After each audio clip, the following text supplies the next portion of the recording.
There are trying times in Nigeria where we pray for God's help and assistance. Just recently, the Minister of Labour and Productivity, Chris Ngige, said that the federal government has been fair to a certain part of the country, which is the southeastern region of the country. He said that the Igbos have benefited from Buhari's government. We're on the streets this evening to get the views of Nigerians on this issue.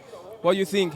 Has there been any fairness to Igbos in this regime, this government that we find ourselves in? This is Voice on Flip TV. I'm your anchor, Christian Chuku.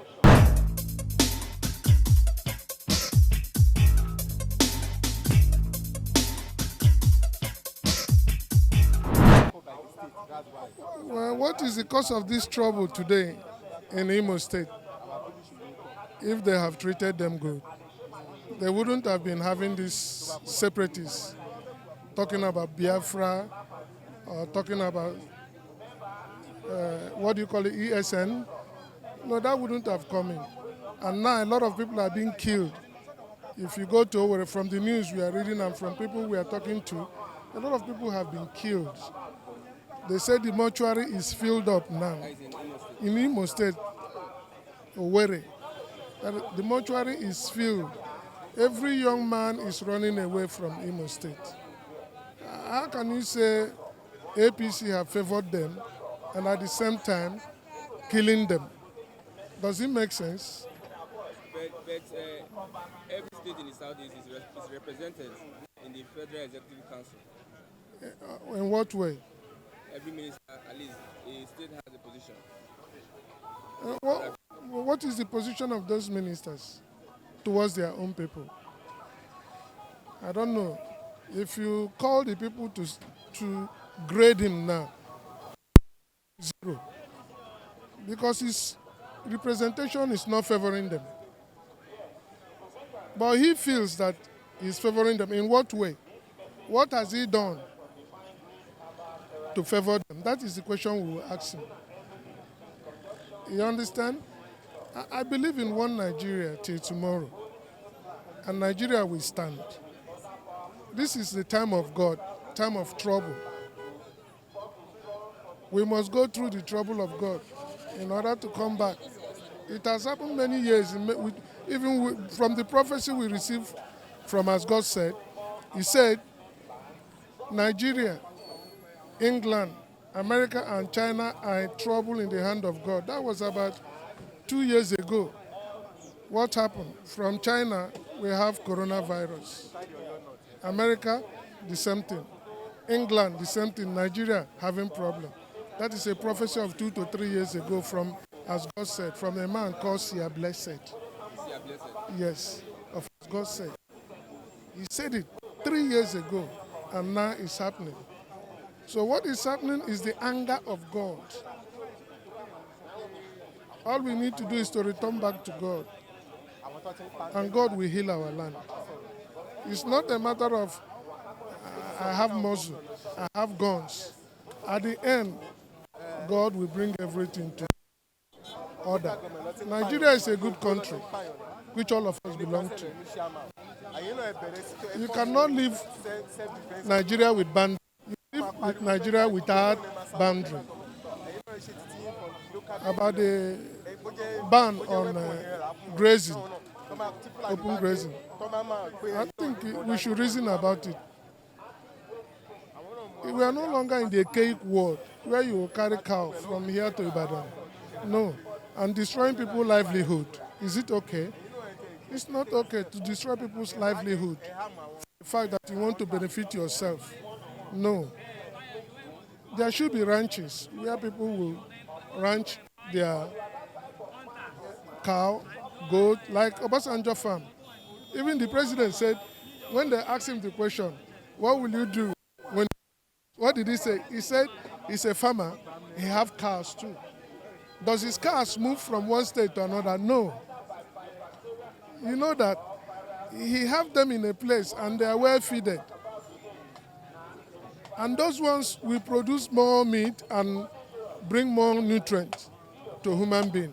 And those ones going from one, causing trouble and killing people. We are not, this is not our time of killing. It's our time of building and loving ourselves. themselves. What this man said. Because if you see what is happening in Southeast now, you know that things are not okay. So Buhari government is not, things is not moving well. The way it's handling things, the insecurity, many places, you see Fulani, killing people, bandits, all and that. This man has not done anything good for all those things. So what this man says is he's insane. He's insane, frankly speaking. The second Niger bridge, they are building a second Niger bridge. Second Niger bridge, will that one make somebody to, will it put something into somebody's stomach? Masses are suffering, poverty everywhere. So you can't do that. That one doesn't mean anything. Even doing Niger bridge, doing roads will not guarantee people that, it will not guarantee safety. And it will not make people to eat, and be satisfied. So what matters in this Nigeria, we need a real leader who will lead Nigeria. It's not somebody like Buhari. Buhari is not doing anything tangible in Nigeria. Everything is, after, I don't know how to put it. So you look around, you see Igbos, there are shops everywhere, doing business. Alaba everywhere, all over the nation. You see, you cannot, use that one to judge. Are you getting me? You cannot use it to judge. Why? Because if anything happens now, if it happens that maybe it's war, or this Fulani people, the way they are killing people or something like that, you will see that they will still leave their shops. They will just die. You understand me? So that's the truth about it. It's not only Igbo, all the whole Nigeria. They are not, it's not fair. Both him and his parties. I mean APC. Everything, I imagine, everything is getting costly by day. People cannot even avoid to even buy. Some people cannot even avoid to get what they want. Has this government been favorable to Igbo people? Shall not be favoring because I not be favoring because people they are not getting what they want from the government. So was not even going. They are not having access to what they want exactly. Like what? For example, things are getting high by day. Things are prices everywhere, kidnapping, everything, other things. So, and house rent is going high. So everything is not it's not balanced. So I don't know why it's like that. So it does not favor the Igbos. It doesn't favor. Thank you very much. We hear of people being kidnapped.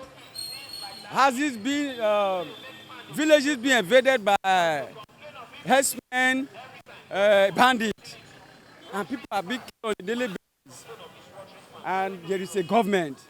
In short, in fact, this government is a total failure. Not only to the Igbo, but to the entire nation, Nigeria. The government has been trying their best. They have not tried anything. If they have tried anything, I think the killing would have been minimized by now. But you see the thing increasing on a daily basis. That tells you that they have not tried anything. To me personally, I will say the government has failed totally in terms of insecurity. Agriculture.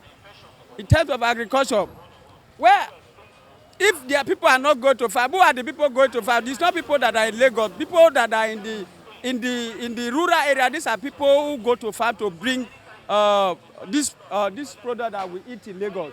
And these people, from what we hear, from what we see, these people are being attacked. They are being kidnapped. There was a time even they say 400 persons were killed.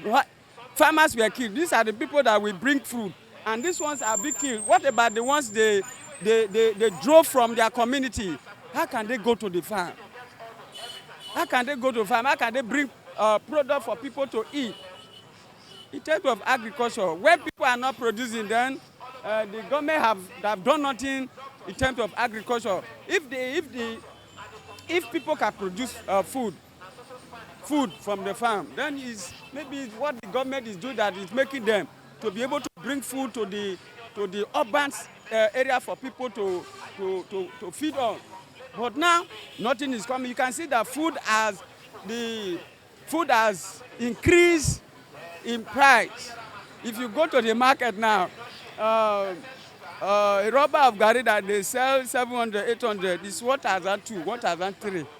That is as a result of farmers being unable to produce food from the farm. Yes, not only to Igbo, I am saying it only to my name is Bobine Andrew. Honorable Andrew. Not honorable, I'm not honorable, I'm honorable Bobine Andrew. That's currently enjoying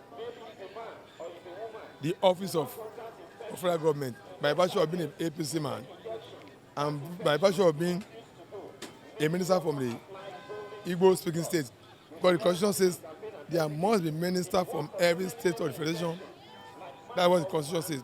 That the president must pick minister from every state of the federation. So Ngige is by virtue of that happens to be in power. If you check the average life of an Igbo man in political appointment at the federal level, be it in military, be it in civil service, be it in every paraphernalia of federal appointment, where do you place Igbo compared with other tribes? They are far less in higher position. So, if he is rising up and talking that Igbo, this government is fair to Igbo, in terms of what? It's in terms of number of ministers, which is constitutionally compulsory for president to do. Where are the Igbo in the military, in the hierarchy of generals? Spokesperson army. Yes. Spokesperson army. Yes. He's an Igbo man. Yeah. It's a mouthpiece. Is he hiding any combatant formation? Is he a brigade commander of any formation? How many brigade commanders of GOCs are of Igbo extraction? A spokesman. Okay, Frank, but spokesman of policemen, of police. When we are talking about people in authority in military, we are talking about brigade commanders. The people, army combatant formation.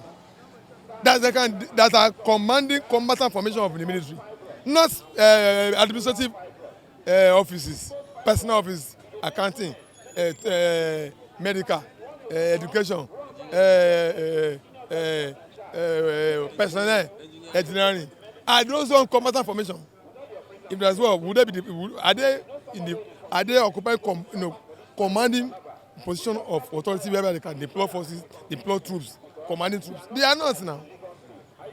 So, if you talk about military, where are they in the military? Okay, even in police, okay, we have that as, some of them as commissioner of police. Those are civil something.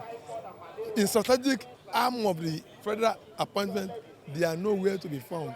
They are not occupying strategic commanding, positions of authority in military, except from private business individuals where they are located, where they are. So for him to have said that federal government is fair to Igbo, I think he's only trying to play to please his master who is a sycophancy, as far as I'm concerned. The statement is a sycophancy. He's only been sycophant just to please the man who appointed him. Can you go to the east and tell the Igbos that they fear in this government? Even the Yorubas are the forefront of Buhari's agitation of becoming presidency that were in the front, that are instrumental to actualizing his presidential. They are being rubbished. Buhari came to Lagos on Thursday, he said it to the press that nobody should sit down in Lagos and expect APC to zone presidency. Who is he referring to? Who never knew who he's referring to? But this is a main man that was in the forefront of his being elected as a president. He has contested for 3 times. He was able to secure the votes until he was able to bridge the gap to a particular region of the country, which is Southwest. Who was the main actor of that achievement? We all know who he is. But he came to Lagos and was saying to the press that nobody should sit down in Lagos and expect this APC to zone presidency. So that is the Yoruba that are in the forefront of him now, talking of people. So Ngige is not talking what the Igbo was. He's not speaking for the Igbo. He's speaking for his own personal selfish interest. I'm not an Igbo man, but I know if Igbo elites want to take him up, they'll flatter him because they know he's not speaking their mind. He's only speaking to appease the man who has given him the position of ministerial slot and to guarantee him for another ministerial slot in their party. APC is a minority in the south. Forget about the shenanigans of what they are doing to raise people, to make sure APC have a strong foot, at least one state in the south. They are not there. The Igbos who are en bloc, they are not in APC. So as far as I'm concerned, Ngige is not speaking for the Igbos. Once it's second home, it cannot be sustained by any Igbo interest. Is it or any Igbo, political interest or economic, any interest is just a pitch of what he said. He's not speaking for the Igbos. But you are not on the same page with me on that day now. Where? That day Class or gonna? But Buhari, this government and Kona, you are saying, and I told you. No, for a very long time. I told you. People's reaction. You are telling me, maybe I should bring you back to it. You said they have the capacity of deploying the military to quell any uprising and anything. And I told you, I was giving you the statistics of totality of number of military nationwide, maximum of 2 million, everything. And I told you, if the army of youth alone, excluding the educated ones, came out and engaged 2 million, minimum of 100 million people against 2 million. Sorry. And I told you they overrun. They said no. Somebody that has a gun is next to God. Hello, sir. Are you telling me out of the remaining 100 million that will come out, there won't be people that will arm to among them? The present warfare is not even about gun. It's about air. Hello, sir. It's about air power. Hello, sir. I want to protest in Kini. Ibadan. Abuja way. Leko everywhere. Say because stars 12 come wọ́n sọ pé wọ́n lò níbi kan ni and everybody disappear. Those are ordinary civilians. I was telling that day, if combatant people come out against them, warriors, they will emerge. They do emerge in the situation. Situation do produce them. They emerge. Religion and other things to polarize. What you don't understand, what I was telling that is that in such a situation, everybody how did Boko Haram get their weapons? The other time, how did Fulani are getting their weapons? How did Amra get their weapons? So you will also be surprised that if you have a full-scale, full-blown case crisis, those army of people you see in the streets, how they will get their weapons, you will not be able to explain it. I can show you they overrun the army. I want to tell I can show you that they overrun them. I want to tell you, sir, that as a result of the votes people in the military have taken, do you know that the unity, even within the military, among I see the way you are seeing it, it's not like that. Even with this. Sorry. I went to grant an interview, but if there is, let me tell you. Maybe it's even. If there is any there is any issue now. If there is any issue now in the country, a Yoruba man in uniform sent to Yoruba land to quell riots. We defend the oath he has taken, not the time he has come from. I do not agree completely with you. I'm telling you, Hello, sir. Military is a military quasi. I'm telling you, if there's any issue in the country, hello, sir. It is because before we get to that point, because we are not going to a point of before we get to a point of total breakdown of law and order. Before we get to that point, where somebody in military will be playing tribal and some other things, it gets with very long. An Igbo army officer, will he do the same thing? An Igbo army officer, will he go to the east and kill? Let me tell you, my brother. Most of them shouting, we want to. How many of them are in the military? They are not. If there's any issue, until you drop your khaki, your loyalty will be towards. I am telling you, that is the issue. I do interact with a lot of them. That is not. And I know what they say. That's not true. It's not. You can't come out openly. Why are governors not saying we want to go, we want to do this? They have taken that oath to protect the unity If anybody utters anything contrary to that, is felony. And that person is in for it. I told you that. That level of loyalty has a limit. There's a limit of the loyalty of the so-called military personnel. Hello, you will be court-martialed. Hello, sir. It is because. And before you can experience a mutiny in the army, it takes a very long period. And I tell you, it is because there is no confrontation, there is no engagement against them. If the federal government if there's an engagement against them, if the federal government the two will change. If the federal government wants to quell riot if there's anywhere, they have fire engagement against them.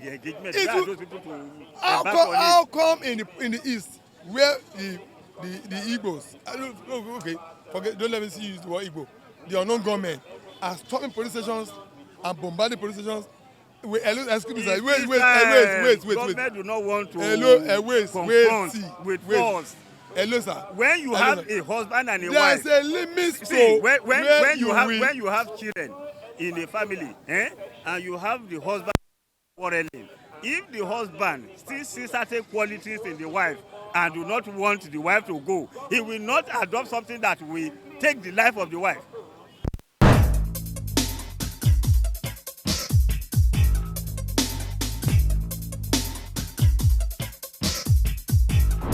The actions of the minister have been seen as partisan and not representative of the Southeast.